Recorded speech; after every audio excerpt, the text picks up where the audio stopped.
Hold ಈಗ ಸಿಗ್ತಿರುವಂತಹ ಮತ್ತೊಂದು update Rameswaram cafe ಸ್ಫೋಟ ಪ್ರಕರಣ ಏನಿದೆ ಆ ಒಂದು ಕೇಸನ್ನ ಈಗ ಸಿಸಿಬಿಗೆ ವರ್ಗಾವಣೆ ಮಾಡಲಾಗಿದೆ. ತನಿಖಾಧಿಕಾರಿಯಾಗಿ ಎಸಿಪಿ ನವೀನ್ ಕುಲಕರ್ಣಿ ಅವರನ್ನ ಕೂಡ ನೇಮಕ ಮಾಡಲಾಗಿರುವಂತದ್ದು. SIT ಫಾರ್ಮ್ ಮಾಡ್ತಾರೆ ಅನ್ನುವಂಥದ್ರ ಬಗ್ಗೆ ಕೆಲವೊಂದಿಷ್ಟು ಮಾಹಿತಿ ಇತ್ತು. ಸ್ಪೆಷಲ್ ಇನ್ವೆಸ್ಟಿಗೇಷನ್ ಟೀಮ್ ಅನ್ನ ಮಾಡಿ ಬಹುಶಃ ಈ ಒಂದು ಸ್ಫೋಟದ ತನಿಖೆಯನ್ನ ಅವರು ನಡೆಸ್ತಾರೆ ಅನ್ನುವಂಥದ್ರ ಬಗ್ಗೆ ವಿಚಾರ ಇತ್ತು. ಬಟ್ ಈಗ ಸಿಸಿಬಿಗೆ ವಹಿಸಲಾಗಿದೆ. ಎಸಿಪಿ ನವೀನ್ ಕುಲಕರ್ಣಿ ಅವರನ್ನ ನೇಮಕ ಮಾಡಲಾಗಿದೆ ತನಿಖಾಧಿಕಾರಿಯಾಗಿ. ರಾಜಪ್ಪ, ನೀವು ವಿವರಿಸ್ತಾ ಇದ್ರಿ ಬಹುಶಃ ಟ್ರಯಲ್ ಬ್ಲಾಸ್ಟ್ ಆಗಿದೆಯಾ ಅನ್ನೋದ್ರ ಬಗ್ಗೆ. ಅದರ ನಡುವೆ ಮತ್ತೊಂದು ಅಪ್ಡೇಟ್ ಬಂತು. ಈಗ ಸಿಸಿಬಿಗೆ ವರ್ಗಾವಣೆಯಾಗಿದೆ. ತನಿಖಾಧಿಕಾರಿಯಾಗಿ ನವೀನ್ ಕುಲಕರ್ಣಿ ಅವರನ್ನ ಕೂಡ ಎಸಿಪಿ ಅವರನ್ನ ನೇಮಕ ಮಾಡಲಾಗಿರುವಂತದ್ದು. ಸೊ ಈಗ SIT ಆಗೋದಿಲ್ಲ, ಸಿಸಿಬಿನೇ ಇದರ ಈ ಪ್ರಕರಣದ ಸಂಪೂರ್ಣ ತನಿಖೆಯನ್ನು ನಡೆಸುತ್ತೆ ಅನ್ನುವಂಥ ಒಂದು ವಿಚಾರ. ರಾಜಪ್ಪ,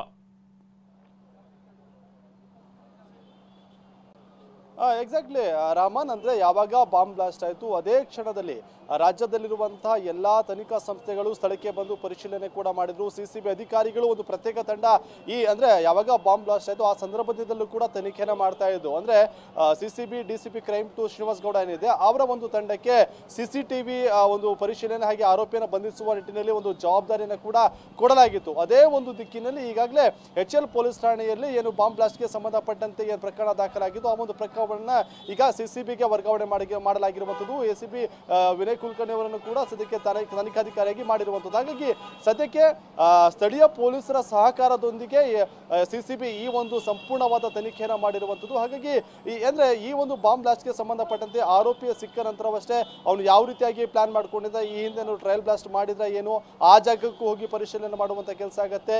ಈಗಾಗಲೇ ಕೇವಲ ಸಿಸಿಬಿ ಮಾತ್ರ ಅಲ್ಲ, ಬೆಂಗಳೂರು ನಗರದಾದ್ಯಂತ ಇರುವಂತಹ ಸಾಕಷ್ಟು ಜನ ಪೊಲೀಸರು ಈ ಒಂದು ಪ್ರಕರಣದಲ್ಲಿ ತನಿಖೆನ ಕೆಲಸವನ್ನ ಕೂಡ ಮಾಡ್ತಿರುವಂತದ್ದು. ಅಂದ್ರೆ ಒಂದು ತಂಡ CCTV ಪರಿಶೀಲನೆ ಮಾಡ್ತಾ ಹೋದ್ರೆ ಅವರ ದಿಕ್ಕಾಗಿರ್ಬೋದು, ಹಾಗೆ ಬೇರೆ ಬೇರೆ ರಾಜ್ಯಕ್ಕೆ ಹೋಗಿ ಪರಿಶೀಲನೆ ಮಾಡ್ತಿರುವಂತದ್ದು. ಹಾಗಾಗಿ ಸಂಪೂರ್ಣವಾದ ತನಿಖೆಯಿಂದ ಆರೋಪಿ ಯಾರು, ಜೊತೆಗೆ ಏನೆಲ್ಲ ಆಗಿತ್ತು ಅನ್ನೋದು ಗೊತ್ತಾಗುತ್ತೆ. Rahman, okay, thank you Rajappa.